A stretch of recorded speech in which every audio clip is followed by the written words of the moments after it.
Karena itu Tuhan, setiap hari, setiap jam, setiap menit, setiap detik kami memerlukan firman-Mu Tuhan. Sebentar kami mau mendengarkan firman-Mu. Biar Engkau benar-benar hadir di tengah-tengah kami dan Engkau berbicara sesuai dengan kehendak-Mu. Pakai hamba-Mu yang sangat terbatas, hamba-Mu yang berdosa, sehingga bukan hanya perkataan hamba-Mu, tetapi Injil Yesus Kristus itu boleh dinyatakan di tengah-tengah kami, dinyatakan di antara kami, sehingga melalui firman-Mu Tuhan, hidup kami diubahkan. Kami boleh hidup sesuai dengan maksud dan kehendak Tuhan. Terima kasih Tuhan, terima kasih. Kami mau buka hati dan pikiran kami untuk diisi oleh firman Tuhan. Sekali lagi Tuhan, berbicaralah, karena kami siap untuk mendengar. Di dalam nama Yesus, Bapak Ibu yang siap mendengar firman Tuhan, mari kita sama-sama katakan amin. Selamat pagi Bapak Ibu.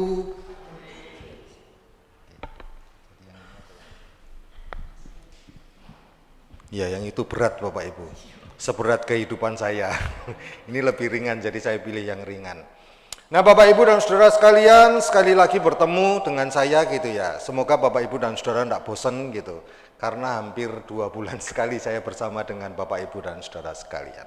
Oke Bapak Ibu, kita langsung saja. Ini ekonya kebesaran, menggema. Kita langsung saja Bapak Ibu ya, kita akan belajar satu tema yang cukup penting buat kekristenan, tema yang cukup penting buat kekristenan. Dan kalau misalkan Bapak Ibu mengikuti apa yang saya sampaikan beberapa bulan yang lalu gitu ya, di bulan-bulan yang lalu, maka ini sebenarnya melupakan kelanjutan bulan-bulan yang lalu. Kalau saya berbicara tentang Yesus Kristus satu-satunya Tuhan dan Juru Selamat, kalau saya berbicara mengapa kita percaya Yesus sebagai satu-satunya Tuhan dan Juru Selamat, kalau saya berbicara tentang kepastian keselamatan kita gitu ya, dan semuanya itu sebenarnya tidak lepas dari satu topik yang akan kita bahas pada pagi hari ini. Bapak Ibu, kita akan belajar bersama-sama tentang solus Kristus. Iki opo meneh ya Bapak Ibu ya. Mungkin gitu yang muncul di dalam pikiran kita gitu ya. Kira-kira apa gitu. Nah, ketika saya mengajar di kelas gitu ya, saya minta mahasiswa untuk menghafalkan istilah-istilah tertentu. Jadi seorang mahasiswa itu bukan hanya tahu tentang istilah-istilah di dalam bahasa Indonesia, tetapi mahasiswa itu juga perlu tahu tentang istilah-istilah asing gitu ya. Karena itu penting supaya ketika di luar ketemu dengan mahasiswa lain, mereka ketika dengar istilah-istilah tertentu, mereka tahu apa itu gitu ya. Maknanya tahu kalau dalam bahasa Indonesia, tetapi di dalam bahasa asing mereka tidak tahu. Nah, sebenarnya apa yang saya sampaikan pada pagi hari ini kita semua tahu, tetapi kita akan bersama-sama merenungkan sekali lagi. Bapak Ibu, kira-kira siapa yang tahu tentang solus Kristus gitu ya? Atau pertama kali ini mendengar siapa? Mendengar kata ini? Semua baru mendengar kata ini ya, gitu ya. Solus Kristus itu kita baru mendengar pertama kali ini. Tapi nanti ketika saya jelaskan, maka Bapak Ibu pasti, oh ternyata cuma iku toh ya. Ya memang gitu Bapak Ibu, saya ini banyak gayanya aja. Tapi sebenarnya isinya podo wae gitu ya. Nah Bapak Ibu dan Saudara sekalian, kalau kita pernah mendengar istilah gini, sola, jangan sampai ya Bapak Ibu pikiran kita terus solaria ya, dosa, langsung keluar Bapak Ibu ya minta pengampunan Tuhan. Jangan, saya tidak berbicara tentang solaria ini, tapi saya berbicara tentang sola-sola yang lain. Ingat enggak, ada sola apa namanya? Betul, sola gracia itu yang pertama. Di gereja ini pasti diajarkan hal tersebut. Terus apa, ada namanya sola fide ya, terus ada sola apa? Yang lainnya lupa Pak, enggak apa-apa. Yang penting dua ingat, wis bisa masuk surga lah Bapak Ibu dan saudara sekalian ya. Yang lupa sama sekali itu yang tidak bisa masuk surga. Ini tidak ada hubungannya ya Bapak Ibu. Cuman saya mau menyampaikan bahwa ini ada kaitannya ketika kita ngomong tentang sola gratia, sola fide, sola scriptura. Nah, salah satu yang muncul itu adalah solus Christus. Dan yang kelima, sola Deo Gloria. Kita sering dengar soli Deo Gloria. Nah, memang benar, kata sola, soli, solus itu sebenarnya artinya hanya Bapak Ibu dan saudara sekalian. Jadi ketika kita mendengar beberapa kata tersebut, maka jangan pernah membanding-bandingkan terus kita merasa bahwa mana ya yang paling penting ya. Oh, gratia ini yang paling penting. Gratia itu kan berbicara tentang anugerah. Fide itu kan berbicara tentang iman. Scriptura itu kan scripture, berarti berbicara tentang Alkitab. Oh, lebih penting Alkitab dan lain sebagainya. Enggak Bapak Ibu dan saudara sekalian. Yang paling penting itu adalah sola. Karena kata sola itu kan berarti hanya. Kenapa ada sola gratia, kenapa ada sola fide, kenapa ada solus Christus, kenapa ada soli Deo Gloria, nanti kita akan lihat bersama-sama. Pokoknya jangan sampai kita berpikir tentang sola solali ya Bapak Ibu ya, tidak ada kaitannya. Nah, mari kita bersama-sama memperhatikan solus Christus. Ini doktrin yang sangat penting gitu ya. Jadi kalau di sini itu saya mesti persiapannya ekstra Bapak Ibu dan saudara sekalian, supaya Bapak Ibu melihat saya sedikit lebih keren daripada di tempat-tempat lain gitu ya. Mari kita baca teks kita di dalam Roma pasal yang kelima ayat 1 sampai dengan yang kelima. Kalau Bapak Ibu ingat gitu ya, beberapa tahun yang lalu Bapak Gembala kita itu pernah share tentang hal ini. Roma pasal 5 itu sekitar 3 atau 4 seri, dan satu seri itu isinya sekitar 8 halaman. Dan saya bisa memahami hal itu Bapak Ibu, karena Roma pasal yang kelima ini merupakan salah satu doktrin penting dari Rasul Paulus. Jadi ketika Paulus menyampaikan doktrinnya, itu Paulus itu menyampaikan di dalam 2 suratnya. Yang pertama adalah Roma dan yang kedua adalah Galatia. Lepaskan itu, mari kita kembali di dalam Roma pasal 5 ayat 1 sampai dengan yang kelima. Sebab itu, kita yang dibenarkan karena iman, kita hidup dalam damai sejahtera dengan Allah oleh karena Tuhan kita Yesus Kristus. Oleh Dia kita juga beroleh jalan masuk oleh iman kepada kasih karunia ini. Di dalam kasih karunia ini kita berdiri dan kita bermegah dalam pengharapan akan menerima kemuliaan Allah. Dan bukan hanya itu saja, kita malah bermegah juga dalam kesengsaraan kita. Karena kita tahu bahwa kesengsaraan itu menimbulkan ketekunan, dan ketekunan itu menimbulkan tahan uji, dan tahan uji itu menimbulkan pengharapan. Dan pengharapan tidak mengecewakan karena kasih Allah telah dicurahkan di dalam hati kita oleh Roh Kudus yang telah dikaruniakan. Ini memotong firman Tuhan ini repot ini ya.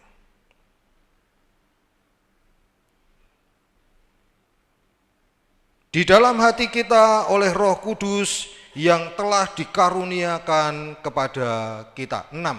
Karena waktu kita masih lemah, Kristus telah mati untuk kita, orang-orang durhaka pada waktu yang ditentukan oleh Allah. Sebab tidak mudah seorang mau mati untuk orang yang benar, tetapi mungkin untuk orang yang baik ada orang yang berani mati. Akan tetapi Allah menunjukkan kasih-Nya kepada kita oleh karena Kristus telah mati untuk kita ketika kita masih berdosa. Lebih-lebih karena kita sekarang telah dibenarkan oleh darah-Nya, kita pasti akan diselamatkan dari murka Allah. Sebab jikalau kita ketika masih seteru diperdamaikan dengan Allah oleh kematian anaknya, lebih-lebih kita yang sekarang telah diperdamaikan pasti akan diselamatkan oleh hidupnya. Dan bukan hanya itu saja, kita malah bermegah dalam Allah oleh Yesus Kristus Tuhan kita. Sebab oleh Dia kita telah apa Bapak Ibu?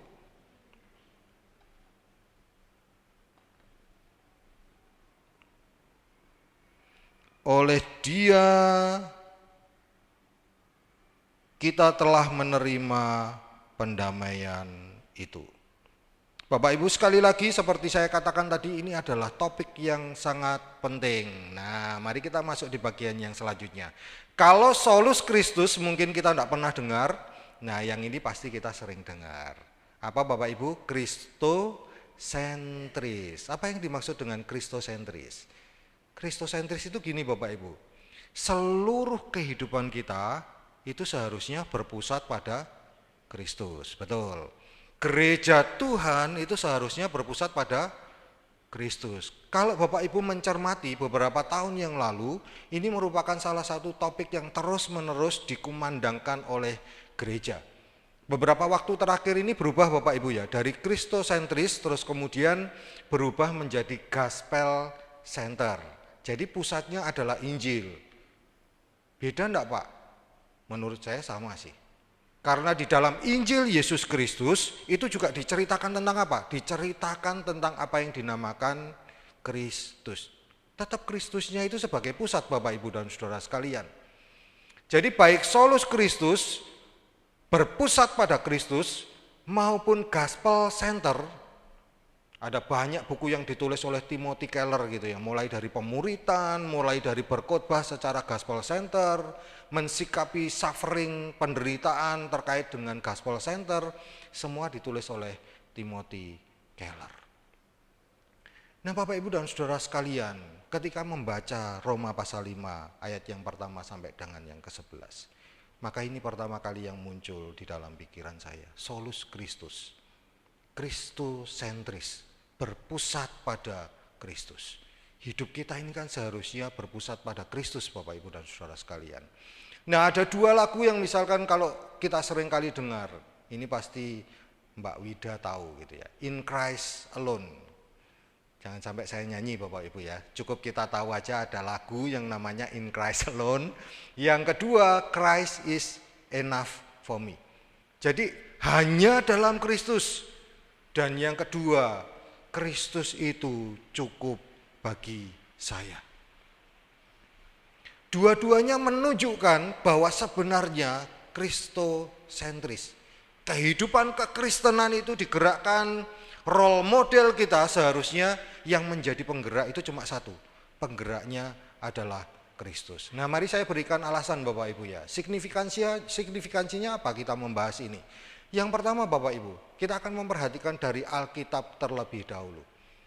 Kenapa kita perlu memusatkan hidup kita kepada Kristus? Karena yang pertama kalau kita memperhatikan, Alkitab itu menjelaskan dari awal sampai akhir yang diceritakan itu sebenarnya terkait dengan Kristus. Maka saya menggunakan kata ini Bapak Ibu, Kristus itu adalah pusat pemberitaan. Lihat ya di dalam Filipi pasal 2 ayat yang kelima Paulus berkata gini, hendaklah ya hidupmu itu sehati, sepikiran. Terus kemudian Paulus mengatakan, pikiranmu itu seharusnya sama dengan pikiran siapa Bapak Ibu? Kristus. Bukan pikiran manusia, bukan pikiran yang lain, tetapi yang paling penting pikiran Kristus. Jadi sebenarnya ketika kita memikirkan sesuatu, itu sebenarnya pikiran siapa yang harusnya ada di dalam pikiran kita? Pikiran Kristus Bapak Ibu. Cara berpikir kita itu seharusnya adalah pikiran Kristus. Ketika Rasul Paulus berkata begini, janganlah kamu sama dengan dunia, berubahlah menurut pembaharuan budimu.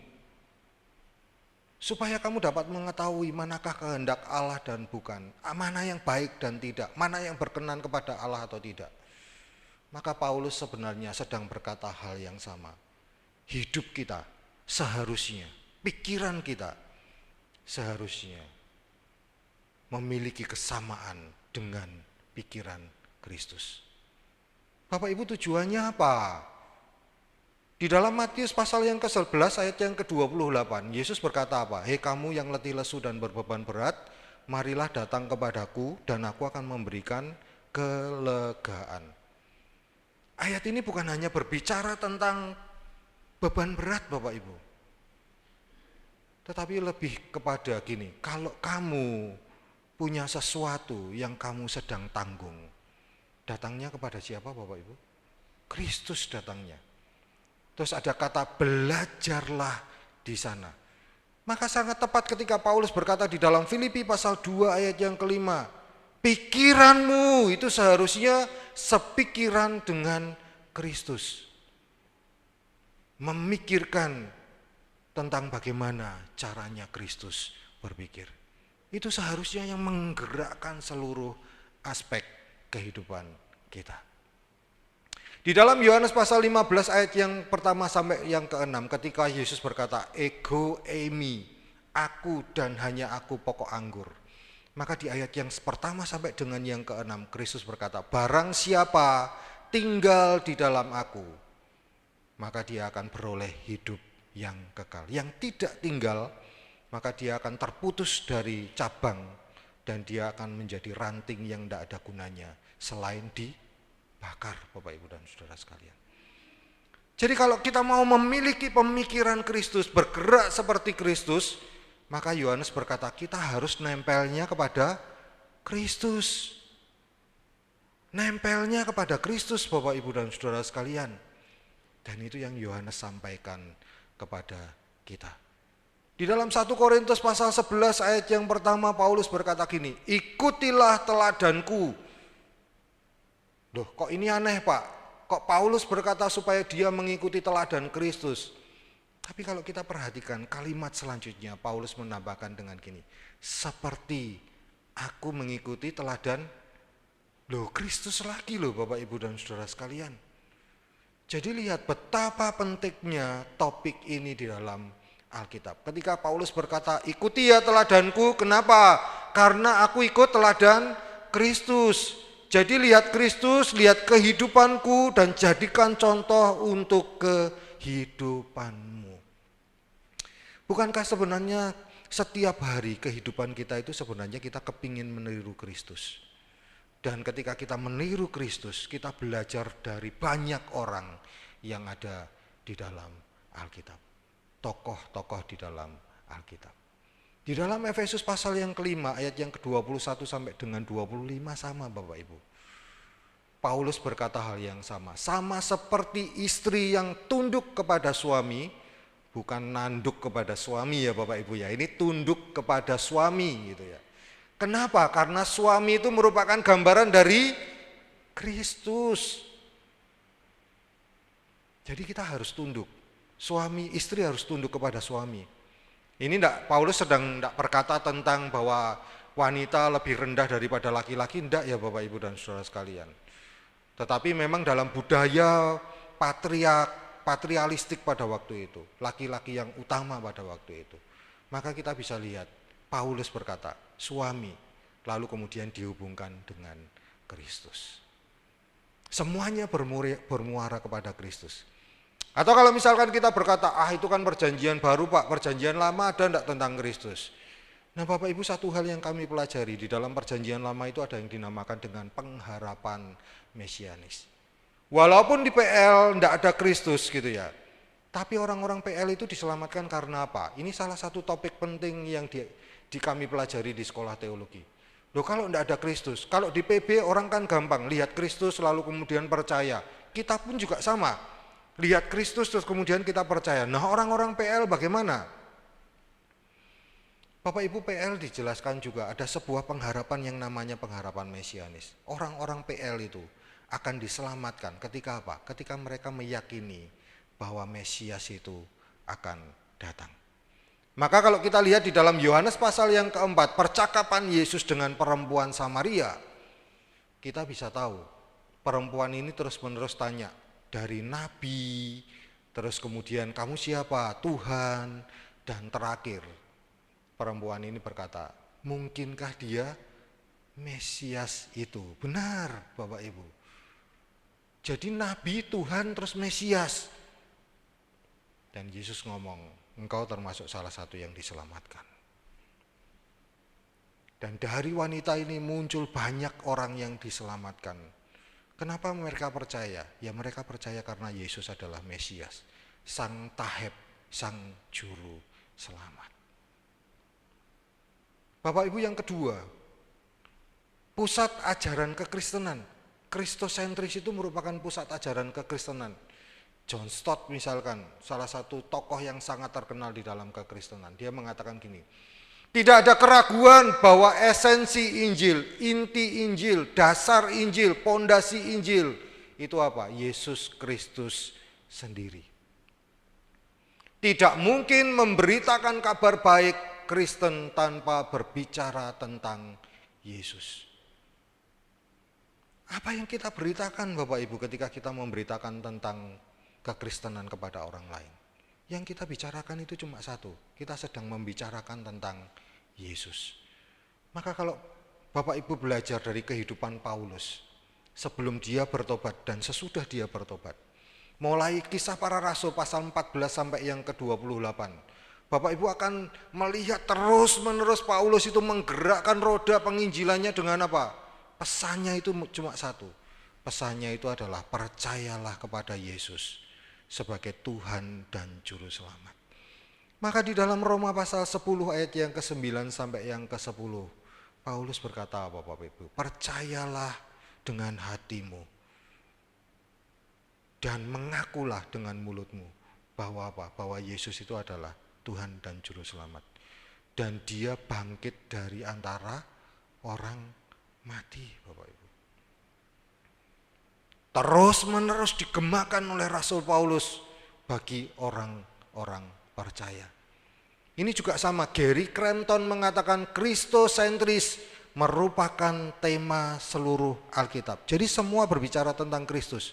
Dan kalau kita lihat salah satunya adalah Martin Luther. Martin Luther berkata begini, seluruh Alkitab itu mengajarkan tentang Kristus. Dari Alkitab kita melihat Kristus penting. Dari tokoh-tokoh kita lihat Kristus penting. Dan sekali lagi kalau kita lihat inti Injil itu sebenarnya apa sih Bapak Ibu? Inti Injil itu ini loh Bapak Ibu. Berbicara tentang kematian Kristus yang menyelesaikan persoalan terbesar manusia, yaitu dosa. Dan yang kedua, dan kebangkitan Kristus yang mengalahkan ketakutan terbesar manusia, yaitu kematian. Apa yang Kristus lakukan Bapak Ibu? Yang Kristus lakukan ini menyelesaikan permasalahan terbesar manusia, yaitu dosa. Beberapa bulan yang lalu saya menjelaskan kita lu tidak bisa menyelesaikan permasalahan dosa kita. Dari kecil, dari belum lahir, Mazmur berkata kita ini dikandung dalam dosa, diperanakkan di dalam kesalahan-kesalahan kita. Bapak Ibu dan Saudara sekalian. Dan ironinya tidak ada satupun yang dapat kita lakukan untuk menyelesaikan permasalahan dosa kita. Maka Kristus datang ke dalam dunia dan menyelesaikan. Kebangkitannya membuat orang percaya tidak takut lagi terhadap kematian. Dulu orang takut terhadap kematian. Ketakutannya itu terkait gini, kalau aku mati nanti aku kemana ya gitu. Surga dan neraka itu ada enggak? Tetapi ketika Kristus mati lalu kemudian dia turun ke dalam kerajaan maut, dia ambil kunci kerajaan maut dan dia naik ke surga. Maka semua orang percaya memiliki perspektif yang berbeda. Kita yakin bahwa ada sebuah tempat yang Allah sediakan buat kita Bapak Ibu. Karena apa? Karena hanya dia satu-satunya orang yang pernah naik ke surga. Terus turun lagi ke dalam dunia.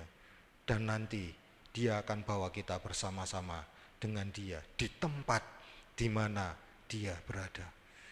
Bapak Ibu, kita kurang yakin apa ketika kita memperhatikan tentang janji Allah ini? Masa kita tidak yakin sih perkataan Yesus Kristus Tuhan kita? Itu sebabnya solus Kristus, Kristus sentris itu merupakan hal yang sangat penting di dalam kehidupan kita. Dan hari ini kita akan belajar 3 hal Bapak Ibu. Apa itu solus Kristus? Yang kedua, tindakan Kristus di dalam solus Kristus. Dan yang ketiga, kita belajar apa sih yang kita terima? Untungnya apa sih kalau hidup kita itu memfokuskan kepada Kristus? Kalau tidak ada untungnya, nggak perlu Bapak Ibu. Maka kita akan belajar beberapa hal yang membuat kita semakin yakin bahwa ketika kita berpusatkan pada Kristus, hidup kita itu ada di jalan yang tepat. Saya akan cepat di poin 1 dan 2 dan saya akan berhenti agak lambat di poin yang ketiga. Bapak Ibu, solus Kristus itu yang pertama ini artinya hanya Kristus. Tadi saya mengatakan sola, sola, sola dan saya mengartikan bahwa itu adalah hanya. Dan untuk solus Kristus itu berarti hanya Kristus. Beberapa versi Inggris menerjemahkan dengan in Christ alone. In Christ alone itu secara sederhana ya artinya ya berarti Kristus sendirian. Kristus yang sendiri. Yang kedua, kapan munculnya? Munculnya itu sekitar abad yang ke-15 sampai yang ke-16. Tepatnya adalah 31 Oktober 1517 ketika Martin Luther memaku 95 dalilnya untuk menentang orang-orang Katolik. Dan pada akhirnya kita disebut oleh mereka dengan Kristen apa? Kristen Protestan. Itu Bapak Ibu ya. Karena kita ini memang tukang protes ya. Enggak apa-apa Bapak Ibu, tukang protes enggak apa-apa. Asal jangan diplesetkan pro-setan. Nah, itu beda lagi ya Bapak Ibu ya. Jadi Protestan menurut saya oke sih, tukang protes. Kita memang harus kritis di dalam kekristenan kita. Melihat sesuatu yang enggak benar, kita harus tahu kebenaran supaya kita bisa menyuarakan kebenaran. Kalau kita tidak tahu apa yang benar, bagaimana caranya kita menyuarakan yang benar Bapak Ibu? Maka perlu belajar dengan baik supaya kita bisa memberitakan kebenaran dengan benar.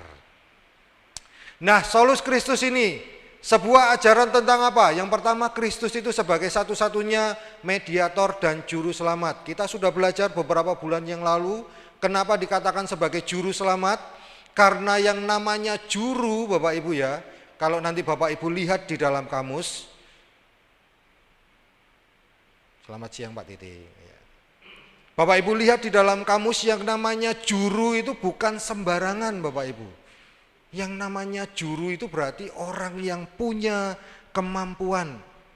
Kita bisa katakan dia adalah memang punya spesialisasi. Jadi tidak semua orang dikatakan juru Bapak Ibu. Orang yang dikatakan juru mudi yang baik, maka dia pasti punya keahlian tertentu. Pasti bukan seperti saya Bapak Ibu. Saya bukan juru mudi yang baik. Kenapa? Saya ini selalu takut Bapak Ibu. Kalau naik mobil terus jalannya naik, itu wis wedi saya Bapak Ibu. Dan pasti saya cuma pengemudi saja, tapi bukan juru mudi. Tapi ada teman saya yang mengatakan gini, aku itu paling suka ya jalan yang menanjak. Oh, agak-agak ini orang ini gitu. Sedangkan saya ketakutan, dia ngomong bahwa dia suka sekali jalan yang menanjak-nanjak, suka tantangan dan lain sebagainya. Saya memang tidak suka tantangan ya Bapak Ibu ya, yang lain aja yang suka tantangan. Tapi Bapak Ibu saya mau menegaskan bahwa sebenarnya juru itu berarti dia punya keahlian khusus. Dan kalau kita lihat, Yesus itu dikatakan bukan penyelamat, tetapi dia dikatakan apa? Juru selamat, yang artinya cuman dia yang bisa menyelamatkan. Cuma dia yang punya keahlian untuk menyelamatkan. Itu sebabnya kita hanya percaya dia sebagai Tuhan dan Juru Selamat. Selalu Bapak Ibu, kalimatnya itu selalu gitu, sebagai Tuhan dan Juru Selamat.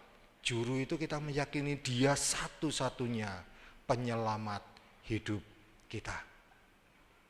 Yang kedua Bapak Ibu lihat, hanya melalui Kristus semua orang dapat diselamatkan dan bukan yang lain. Kita juga sudah pelajari ketika kita lihat dulu Yohanes pasal 14 ayat yang ke-6. Nah Bapak Ibu, yang perlu kita pahami adalah kenapa sih kemudian muncul Solus Christus. Nah ini salah satu alasannya Bapak Ibu, karena respon terhadap Katolik. Loh, apa yang salah dengan Katolik? Bukankah mereka juga meyakini Yesus sebagai Tuhan dan Juru Selamat? Nah ini ya Bapak Ibu, salah satunya adalah memang mereka percaya Yesus Tuhan dan Juru Selamat. Tetapi di dalam keselamatan mereka menambahkan dengan apa? Kalau kamu diselamatkan, kamu harus bertambah dengan sakramen. Kamu harus dibaptis, kamu harus melakukan perjamuan kudus gitu ya. Kalau enggak, maka kamu enggak akan diselamatkan. Nah kita beda Bapak Ibu ya. Nah beberapa waktu yang lalu saya membahas Lukas pasal 18 ayat yang ke-18 sampai 27. Dan kita belajar mengapa ritual-ritual keagamaan, mengapa perbuatan baik itu pada akhirnya tidak menyelamatkan kita. Karena Yesus ngomong bahwa keselamatan itu mustahil bagi manusia, tetapi tidak mustahil bagi Allah.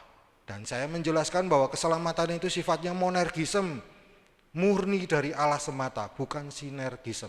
Dan saya yakin gereja ini setuju dengan pandangan ini. Belum tentu gereja-gereja lain setuju Bapak Ibu ya. Karena itu saya mengatakan saya berani di gereja ini karena saya memang lihat ajarannya Bapak Ibu dan saudara sekalian. Kalau di tempat lain Saya bisa kena sih Bapak Ibu. Nah, contoh lain ya Bapak Ibu dan saudara sekalian, kalau misalkan kita lihat di dalam Galatia pasal yang kelima, bukan hanya terjadi di dalam gereja, tetapi Paulus juga berhadapan dengan orang-orang Yahudi yang gini. Mereka Kristen, terus kemudian mereka berkata, enggak cukup ya, diselamatkan hanya percaya kepada Yesus, kamu harus disunat. Di dalam Galatia pasal yang ke-6 ayat yang ke-11 sampai dengan yang ke-18. Bapak Ibu, maka kemudian Katolik lihat, menambahkan keselamatan dan perbuatan baik, melakukan sakramen, melakukan perbuatan baik. Di masa itu ada yang dinamakan dengan indulgensia, yang artinya gini, kalau kamu punya uang banyak, kamu bisa tebus surat penghapusan dosa. Dan dosamu akan diampuni. Loh, enak sekali Bapak Ibu. Kalau gitu kenapa kita harus jadi Kristen? Fungsinya Kristus itu untuk apa? Nah, disinilah kita belajar tentang solus Kristus. Yang lain-lain itu mengikuti Bapak Ibu.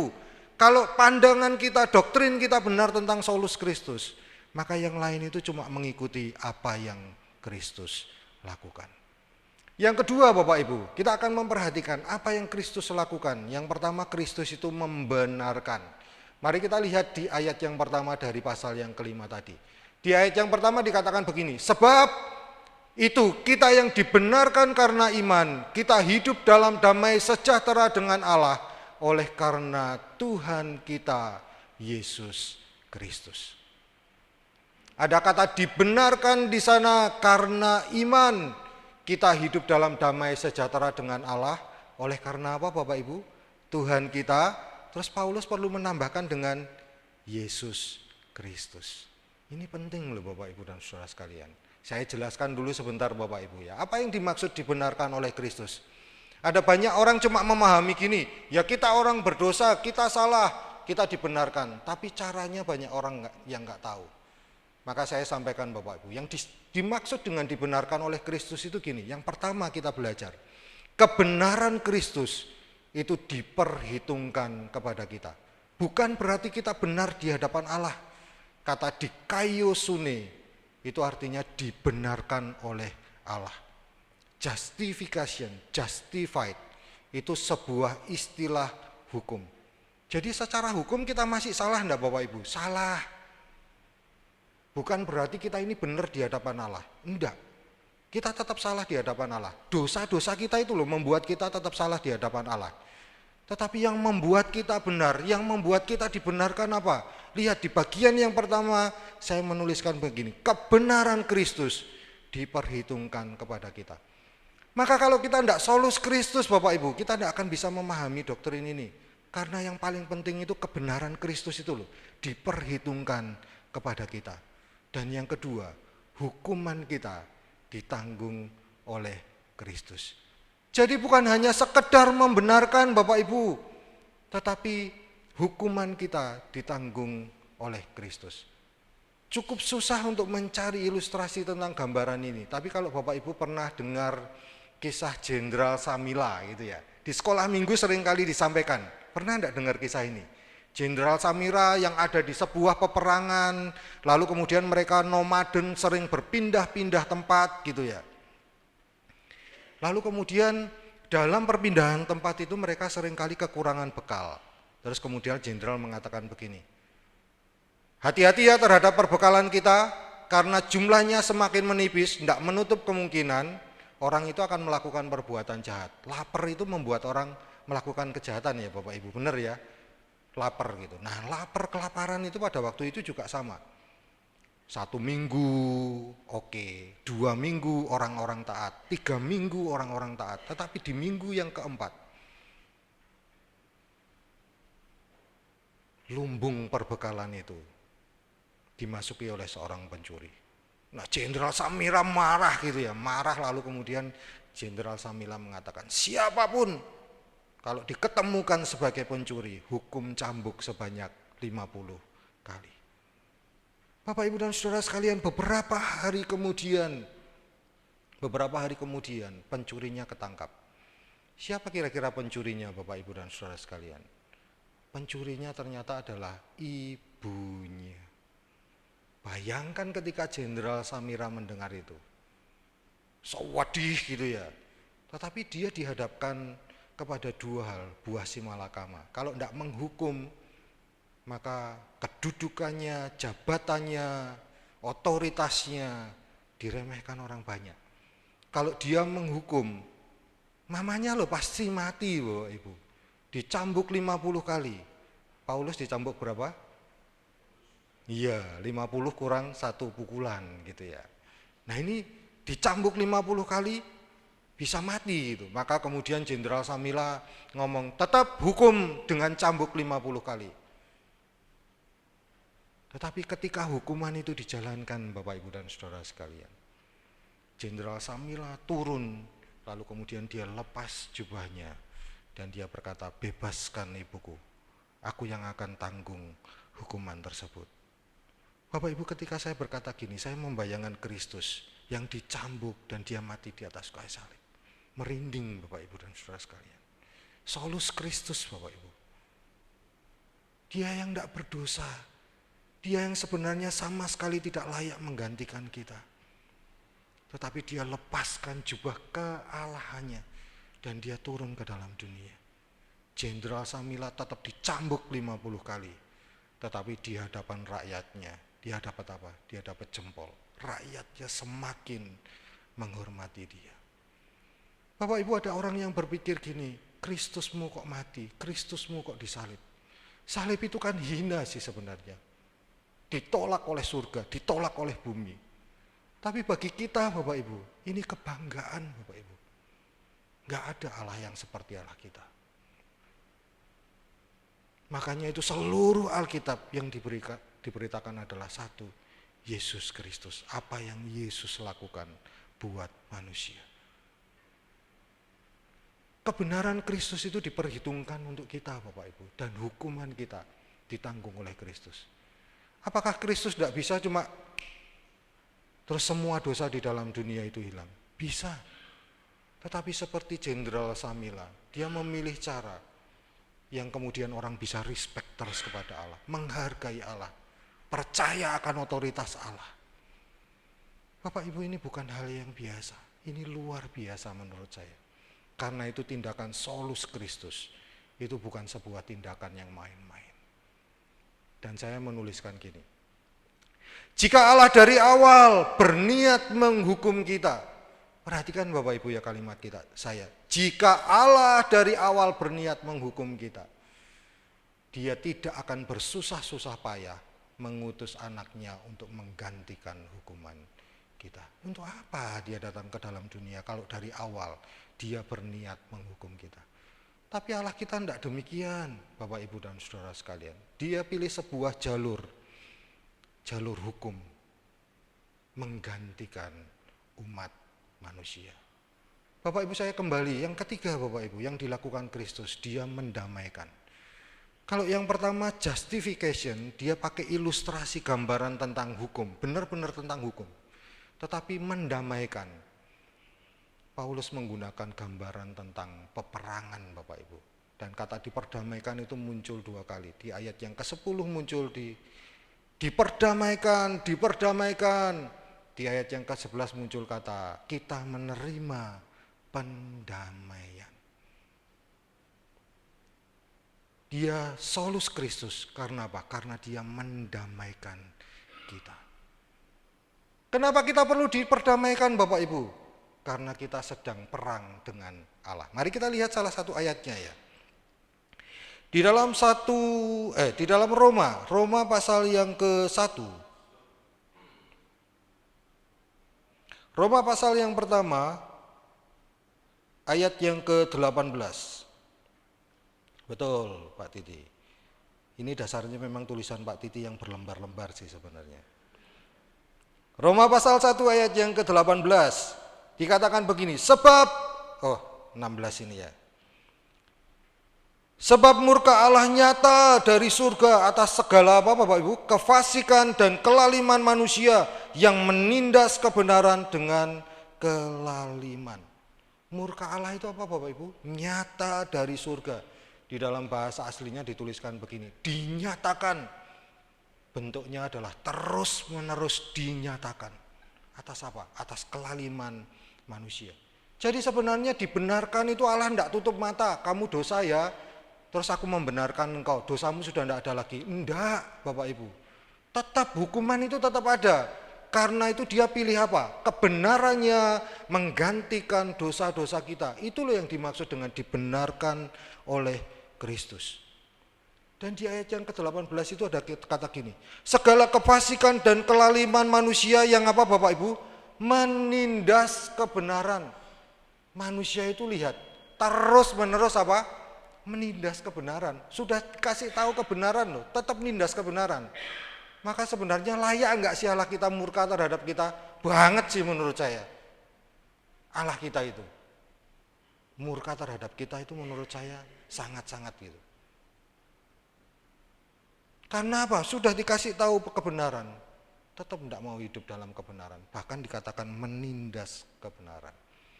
Dan di pasal 8 ayat yang ke-7 dikatakan begini.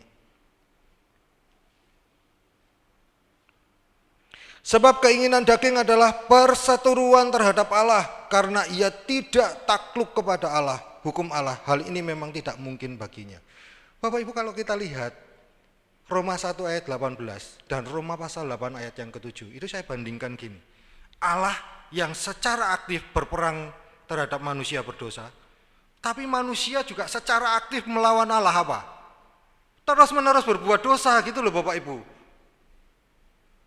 Jadi dua-duanya itu sama-sama, bukan satunya pasif, tapi dua-duanya aktif. Maka menurut saya Allah murka itu sangat masuk akal. Karena apa? Manusianya itu keinginan daging adalah perseteruan terhadap Allah karena ia tidak takluk kepada hukum Allah. Hal ini memang tidak mungkin baginya. Dan sukar memang, mustahil bagi manusia untuk takluk kepada Allah Bapak Ibu dan Saudara sekalian. Maka kalau kita perhatikan, manusia perlu apa? Diperdamaikan dengan Allah. Perlu diperdamaikan Bapak Ibu.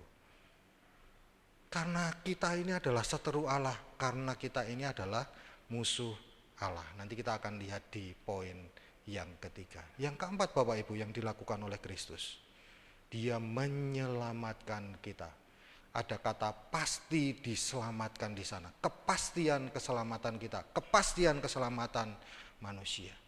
Saya heran dengan orang-orang yang memutuskan untuk keluar dari kekristenan dengan berbagai macam alasan mereka. Sudah ada kalimat pasti diselamatkan loh. Loh yang di sana masih gini, jika Tuhan menghendaki ya, dari sini kan seharusnya kita sadar sih Bapak Ibu, jaminannya kan jelas-jelas sangat berbeda. Loh kenapa mereka kemudian memutuskan, aku dapat hidayah loh ya, aku dapat hidayah. Bapak Ibu, terus mereka ngomong gini, semakin saya belajar ajaran mereka, semakin saya menemukan. Loh saya ya tiap hari terus menerus belajar tentang agama lain. Hari-hari ini saya belajar tentang ajarannya Buya Syakur gitu ya, yang sangat moderat gitu. Kadang-kadang saya lihat ustadz yang ini yang perkataannya agak-agak gini gitu ya. Tapi semakin saya belajar ke sana, semakin justru saya meyakini kekristenan gitu. Maka kemudian saya berpikir, heran kok orang-orang itu loh kok justru berpindah. Karena apa? Karena mereka lack of knowledge. Mereka kurang pengetahuan. Atau justru mereka tidak punya pengetahuan sama sekali. Bapak Ibu di dalam 1 Korintus pasal yang kedua, ayat yang ke-14 sampai yang ke-16. Yang rohani itu hanya dapat dipahami dengan cara roh. Kalau enggak, manusia itu sama seperti kata Rasul Paulus, bebal, bodoh. Injil itu merupakan kebodohan. Maka ketika kita jadi orang Kristen, kita ini mendapatkan sesuatu yang sifatnya precious. Harta yang sangat berharga Bapak Ibu. Dan saya tidak pernah bosan-bosan, pegang ya Bapak Ibu itu. Pegang sampai akhir hidup kita. Jangan tukarkan dengan apapun. Apa gunanya kita terima segala sesuatu yang ada di dalam dunia, tetapi pada akhirnya di surga, di neraka kita hidup dalam hukuman kekal selama-lamanya.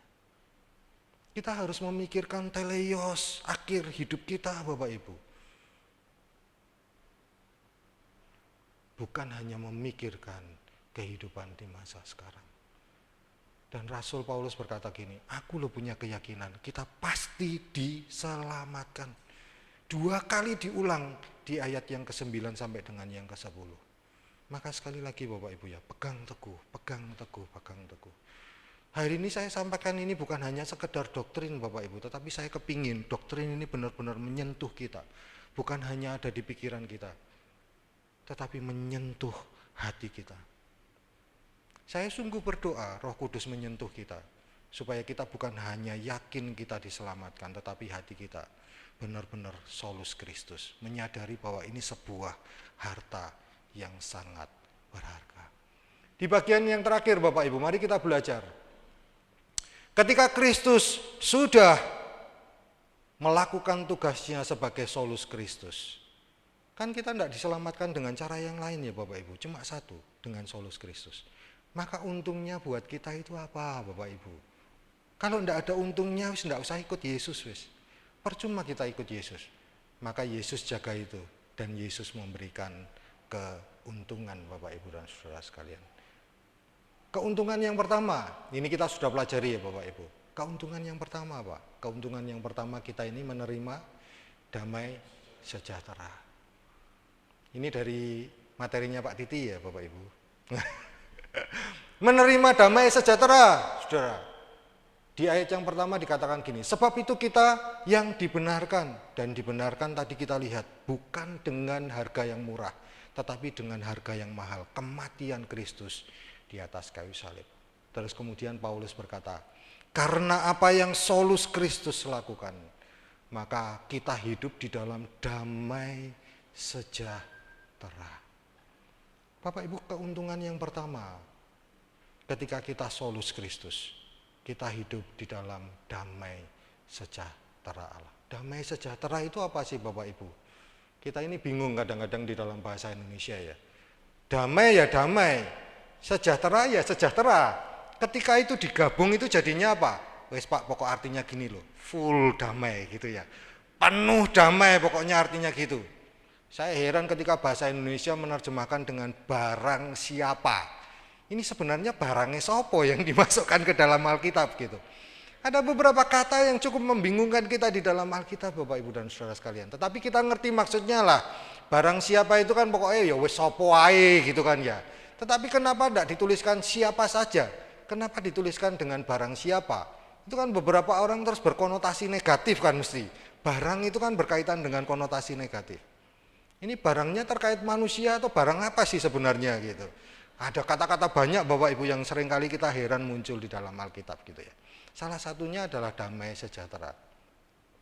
Damai ya damai, sejahtera ya sejahtera. Ketika misalkan di dalam Yeremia pasal yang ke berapa itu ya? 29 ayat yang ke-7 ya. Usahakanlah kesejahteraan kotamu. Nah, itu kan kata sejahtera muncul. Tapi tidak ada kata damai di sana. Nah, di sini dua-duanya digabungkan supaya apa? Orang Indonesia kan senengannya gitu. Nah, misalkan satu lagi di dalam Kejadian pasal 1 ayat yang ke-31, ketika Allah sudah menciptakan semuanya, terus kemudian dipakai kata apa? Allah melihat semuanya itu sungguh amat baik. Ya, sungguh amat sangat baik gitu ya Bapak Ibu. Sebenarnya kan pakai kata amat wes cukup ya, sangat cukup. Tetapi orang Indonesia itu kan senengannya gitu. Misalkan kita ngomong enak, kayak Surabaya apa? Kita enggak puas cukup, makanannya enak ya. Makanannya, enak gitu ya. Makanannya loh amat sangat enak gitu. Orang-orang luar pulau seringkali heran kalau kita berkata, wis cukup enak aja Bu, kenapa harus ngomongnya enak gitu. Ya itu bagi saya berarti levelnya itu di atas enak gitu ya. Pedes gitu, berarti kan levelnya di atas pedas, kita mau mengatakan demikian. Bapak Ibu dan saudara sekalian, damai sejahtera. Nah, mari kita lihat damai sejahtera itu apa sebenarnya. Dan saya akan mau ngawali dengan 2 gambar. Bapak Ibu, kalau kita disuruh memilih ya Bapak Ibu ya. Kalau ada kata damai sejahtera, kita pilih kata yang pertama, gambar yang pertama atau gambar yang kedua Bapak Ibu. Yang pertama, siapa yang pilih pertama? Oke, ini kan yang pertama, saya pun setuju dengan bagian yang pertama lah. Kalau damai sejahtera itu pasti ini gitu ya. Wah, gunungnya hijau, awannya itu cerah, pohon-pohonnya gitu. Pokoknya kita kalau di sana ya wis kita ingin terus-menerus di sana. Tapi kalau kita di bagian yang kedua kita langsung wah sedih lu kita nggak mau. Buat apa lihat kondisi demikian ya. Walaupun ada beberapa orang yang lebih suka bagian yang kedua gitu ya. Saya heran dengan teman-teman saya yang suka mendaki gunung gitu. Saya seringkali mengatakan, uripmu kurang susah tah gitu. Cari masalah tok gitu. Tapi bagi mereka itu kesukaan mereka, tantangan gitu ya. Di atas terus nafasnya mulai terengah-engah, kehilangan oksigen banyak karena di atas gunung gitu ya. Loh kamu itu loh dikasih nafas, bersyukur atas nafasmu. Kenapa memilih cara-cara yang susah sih sebenarnya? Tapi itulah jalan yang mereka tempuh Bapak Ibu. Manusia berdosa itu ya wis gitu Bapak Ibu ya. Dikasih yang enak ndak mau, carinya yang ndak enak. Bapak Ibu dan saudara sekalian, saya sepakat. Satu merupakan pilihan kita semua. Tetapi di poin yang kedua Bapak Ibu dan saudara sekalian, ini sebenarnya adalah sebuah lukisan yang anonim. Dan orang itu memberi judul Peace in the Middle of Chaos. Terus kemudian lihat bagian yang saya lingkari Bapak Ibu. Kelihatan enggak? Saya coba cari yang besar enggak ada Bapak Ibu. Karena lukisan ini memang dijual pada akhirnya. Dijual. Tapi Bapak Ibu bisa perhatikan kira-kira yang di tengah-tengah itu apa Bapak Ibu? Burung. Terus kemudian burung itu angkrem dengan tenang. Enggak tahu ada berapa anaknya di situ yang juga mengalami hal yang sama. Bapak Ibu, kedamaian di tengah-tengah hal yang sebenarnya chaos, rusak, antah berantah. Itu kan air terjunnya luar biasa.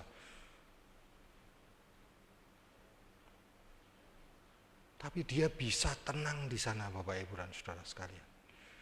Bapak Ibu, ketika Yohanes berkata di dalam Yohanes pasal 14 ayat yang ke-27, damai sejahtera yang kuberikan itu tidak seperti yang dunia berikan. Bapak Ibu, kita sering kali berpikir ini loh damai sejahteraku yang aku inginkan.